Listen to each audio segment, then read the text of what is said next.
നമസ്കാരം. നാരായണ ഗുരുവിൻ്റെ ആത്മോപദേശ ശതകം 100 ധ്യാനങ്ങൾ. ധ്യാതാവ് ഗുരു നിത്യചൈതന്യയതി. ധ്യാനം 93.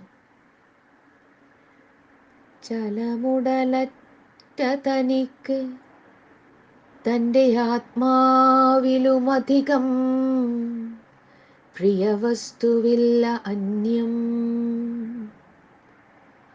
വിലസിടുമാത്മഗതപ്രിയം വിടാതെ ഈ നിലയിലിരിപ്പതുകൊണ്ട് നിത്യമാത്മാ.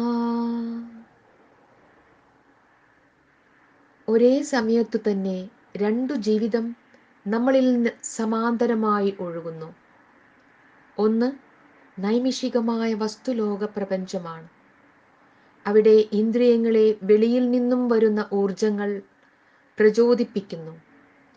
ഓരോ നിമിഷത്തിലും പുതിയ സംവേദനങ്ങൾ, ഓരോ സംവേദനത്തിനും പ്രത്യേകമായുള്ള പരിഗണനകൾ, നിറങ്ങൾ, രൂപങ്ങൾ, സ്പർശങ്ങൾ, രസങ്ങൾ, മണങ്ങൾ, വാക്കുകൾ, ഗാനങ്ങൾ, അങ്ങനെ വിഷയങ്ങളുടെ ഘോഷയാത്ര ഉണർന്നിരിക്കുമ്പോൾ നിരന്തരമായി ഉണ്ടായിക്കൊണ്ടിരിക്കുന്നു. കണ്ണടച്ചുറങ്ങാൻ കിടന്നാൽ ഈ സംവേദനങ്ങളുടെയെല്ലാം ശിഥിലമായ ഓർമ്മകൾ പലതരത്തിൽ കൂടിക്കലർന്ന് പുതിയ രൂപത്തിൽ പിന്നെയും വിഷയപ്രതീതിയുടെ ഘോഷയാത്ര സ്വപ്നമായി തുടർന്നുകൊണ്ടിരിക്കും. നല്ല ഉറക്കത്തിൽ മാത്രമേ വിഷയവൃത്തിയിൽ നിന്നും മോചനം കിട്ടുന്നുള്ളൂ. ഈ വൃത്തികളോട് ബന്ധപ്പെട്ട വിഷയസുഖങ്ങളും ദുഃഖങ്ങളും മനസ്സിനെ സദാ ചഞ്ചലമാക്കിക്കൊണ്ടിരിക്കുന്നു. ഈ ബഹളങ്ങളെല്ലാം പുറമേ നടക്കുമ്പോൾ തന്നെ ഉള്ളിൻ്റെ ഉള്ളിൽ വേറൊരു ബോധം മുറിയാതെ ഒഴുകുന്നു.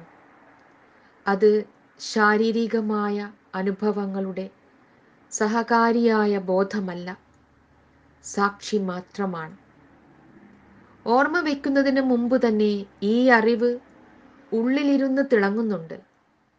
ചെറിയ കുഞ്ഞിനും വളർന്നവർക്കും അറിവില്ലാത്തവനും മഹാപണ്ഡിതനും എല്ലാം അകമേ നോക്കിക്കൊണ്ടിരിക്കുന്ന അറിവ് ഒന്നു തന്നെയാണ്.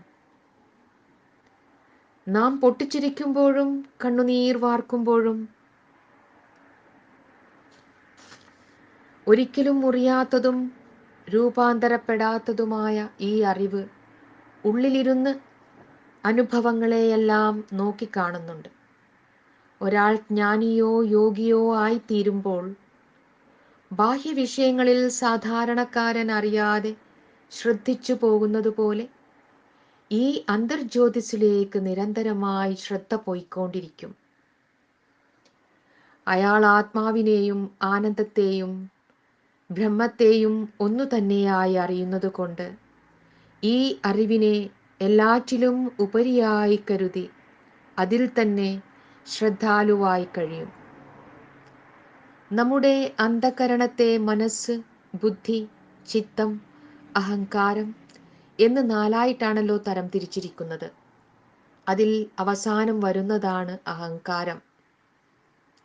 ഇതെല്ലാം ഒരുപോലെ അറിവിനോട് ബന്ധപ്പെട്ടതാണെങ്കിലും മനസ്സും ചിത്തവും അസ്ഥിയോട് അധികം ബന്ധപ്പെട്ടിരിക്കുന്നു. ബുദ്ധി ഭാതിയോടും അഹങ്കാരം പ്രിയത്തോടും. ഞാൻ എന്നുള്ള വിചാരത്തെ അരക്കിട്ടുറപ്പിക്കുന്നത് ഓരോ അനുഭവത്തിൻ്റെയും ഹൃദയസ്ഥാനത്തിരിക്കുന്ന പ്രിയതയാണ്.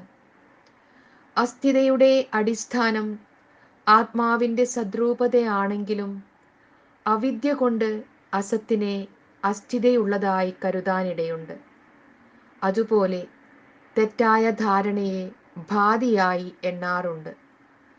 ദുഃഖമുളവാക്കുന്നതിനെ പ്രിയമായി എണ്ണിയെന്നും വരാം. വിഷയത്തിലേക്ക് ചലിച്ചു പോകുന്ന ശ്രദ്ധയെ അതിൽ നിന്നും പ്രതിഗ്രഹിച്ച് നേരത്തെ പറഞ്ഞ സാക്ഷി ബോധത്തിൽ തന്നെ നിർത്തുകയാണെങ്കിൽ അഹങ്കാരത്തിനു പകരം സ്വരൂപബോധം ഉറച്ചുവരും.